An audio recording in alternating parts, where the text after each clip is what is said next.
من أقبح مواقف الحياة أن تعض يدا مدت يوما إليك بالإحسان، أن تنكر الجميل على صاحب الجميل. ولذلك معاشر الأحباب، في الحياة محطات يحتاج بعضنا إلى بعض، لكن بعضنا ينسى الجميل، بل إن بعضنا يرد الإحسان بالإساءة.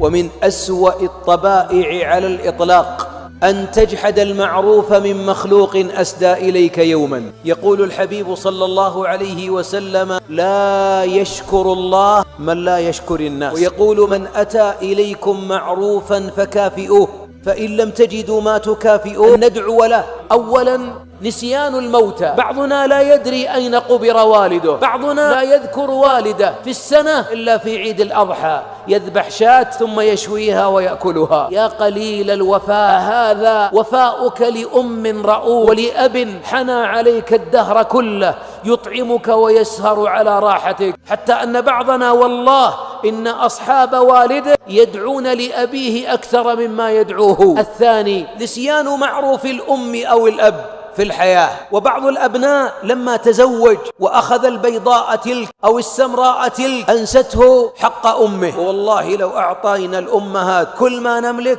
ما بلغنا طلقة من طلقاتها ولا ليلة سهرتها، حتى أن بعض الأمهات تقول: يا ليتني أسلم منه، ما أبي خير بس يكفيني شر. وهذا من خسة الطباع، أن ينسى الإنسان جميل الأبوين. وللمعلومية جميل الآباء والأمهات لا يمكن لابن أن يكافئه أو أن يرده أبدا. ومن نسيان الجميل أيضا ما يكون بين الزوجين. رجل أكرمته زوجته وصبرت على فقره وعلى مغامراته الغير بريئة وسكتت ولا قالت لها، ثم بعد ذلك قال: أنا من شفت وجهس ما شفت خير، أنت نكبة الحياة. يا قليل الوفاء، إذا أنجبت المرأة طفلا لأحدنا طوقته بجميل يموت ما رده، لأنها حملت الطفل كرها والأب وضعه في رحمها شهوة ثم ربته وأرضعته، لا أقول لبنها بل سقته دمها. أو العكس، امرأة حرم نفسه ليكرمها لتلبس الجميل وتأكل الجميل وتسكن في الجميل، فلما قل ما في يديه من المال أو لما تعب وكثرت الآلام والأدوية قالت للعيال: أشغلني هالشايب، فكوني من أبوكم. أعوذ بالله يا جاحدة الجميل، ألا حياء من الله. من أسباب دخول النار أن تكفر الزوجة عشرة زوجها. ومن نسيان الجميل أيضا نكرة الشركاء أو الأصدقاء.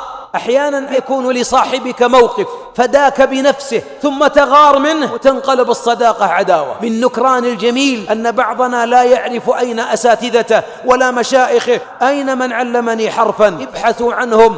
فنكران الجميل سوء وقلة وفاء. أدعو كل من فعل جميلا ألا ينتظر الوفاء، وليجعل عمله لله خالصا حتى تطمئن نفسك.